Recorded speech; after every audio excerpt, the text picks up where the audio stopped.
Welcome back to Football Daily, where we're following up on a video we did back in 2017 by bringing you 10 more of football's biggest mistakes. Let's get into it. 10. Jesus Gil and Atletico Madrid. Throughout the 1990s, Jesus Gil's Atletico Madrid were one of the worst run clubs in Spain. While they were La Liga and Copa del Rey champions in 1996, celebrated by Gil riding an elephant through the streets of Madrid, this success was an outlier. In his time in charge from 1987 to 2003, they went through 44 different managers and made 141 signings for the first team, spending well over €100 million in the process. Also a prominent far-right politician, once pardoned by General Franco, Gil's costliest mistake was something billed as a cost-cutting measure.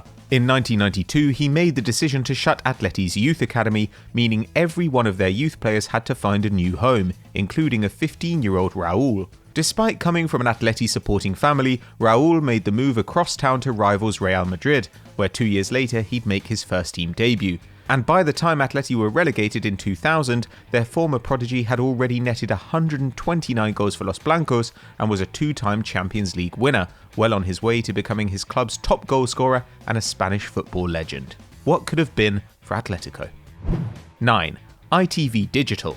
On Digital was launched in 1997 as a direct competitor to Sky Digital's rapidly increasing influence in the relatively new digital television market, and ultimately this rivalry between the companies led to almost half of Football League clubs being at risk of entering administration. They agreed a £315 million contract over 3 years with the Football League to show matches from 2001, an annual rate of £105 million, more than quadruple the £25 million Sky had been paying for the rights. Now rebranded as ITV Digital, they couldn't keep up with payments to the Football League, entering administration in 2002 with £1.3 billion worth of debt. With over £200 million left unpaid, the £3 million most Division 1 clubs had budgeted for the season fell to well under £1 million. Clubs had to cancel contracts and increase ticket prices to make up the shortfall, but it didn't stop a quarter of the league clubs entering administration as a direct result. This included Bradford City, who were in the Premier League a year earlier, and Barnsley, who had posted a profit for the 12 seasons prior, while some clubs are still feeling the after effects today. 8.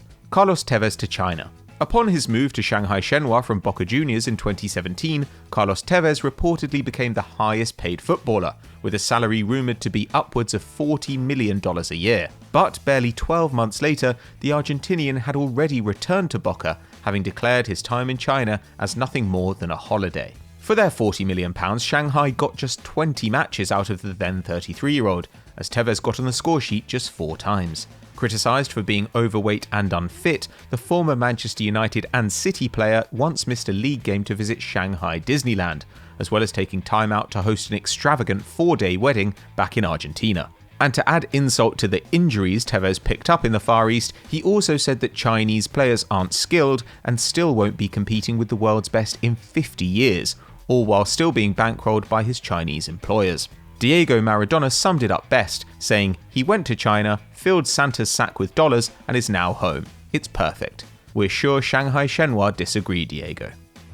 7. Barcelona's transfer policy. We included them in our last video on this topic, and well, in the 3 years since, Barcelona's dealings in the transfer market somehow continue to baffle and bewilder. Barca claim that their primary transfer policy is to promote through La Masia, but this season's squad features just 2 academy graduates that have made their debut since 2017, Ansu Fati and Riqui Puig.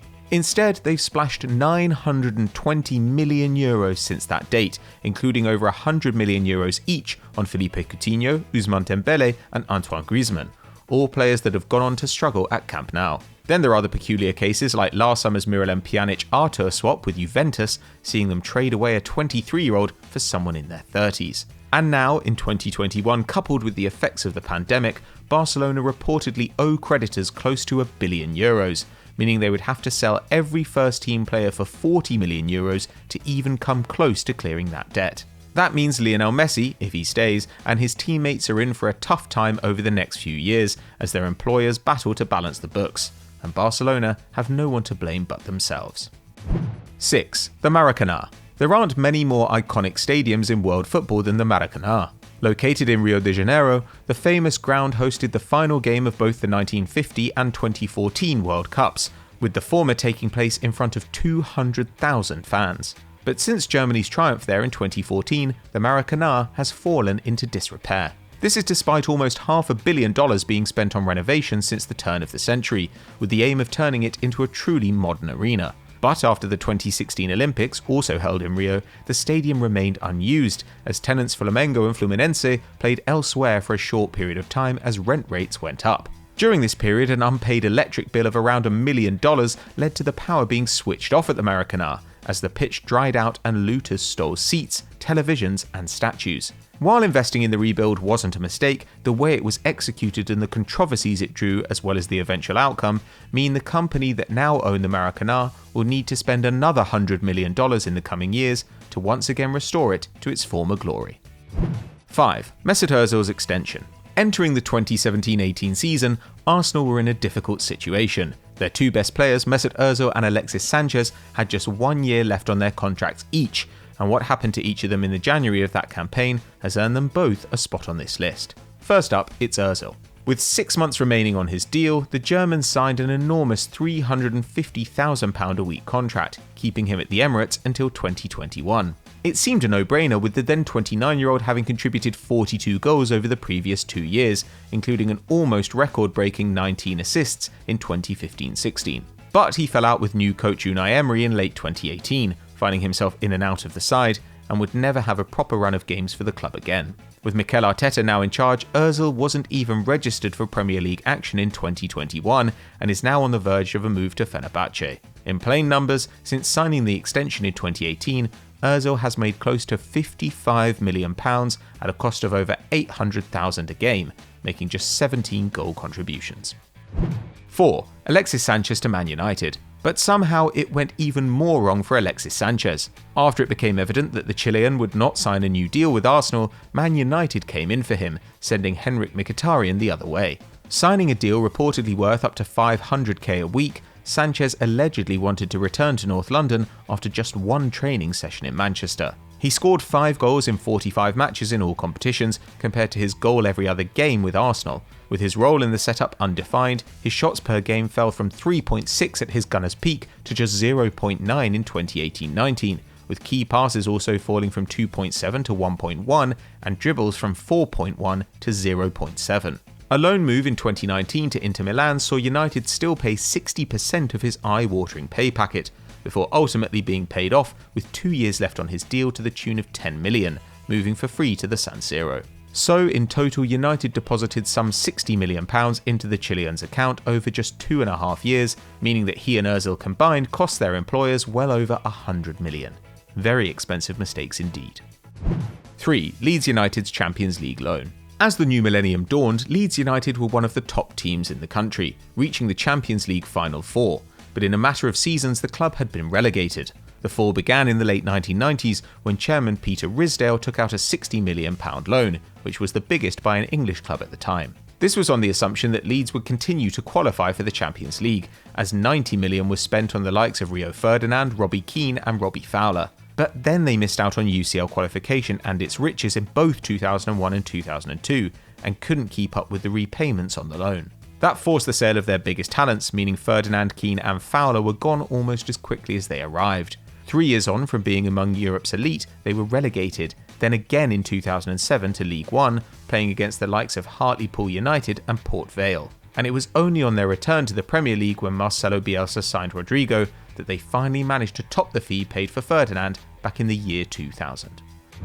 2. FIFA's corruption case. In May 2015, on the morning of FIFA's annual meeting, 7 officials were arrested on behalf of the US authorities, sending shockwaves throughout not just football and sport, but the world as a whole. People had spoken of corruption within FIFA for years, but it was denied by Sepp Blatter and co., so no one truly knew the extent of the issue. It soon emerged that upwards of $150 million worth of bribes had been flying around FIFA and its confederations, as individuals looked to personally benefit as a result of backing various World Cup bids, both successful and unsuccessful. One of the main players in this was CONCACAF president Jack Warner, who himself had illegally obtained almost €80 million during his tenure.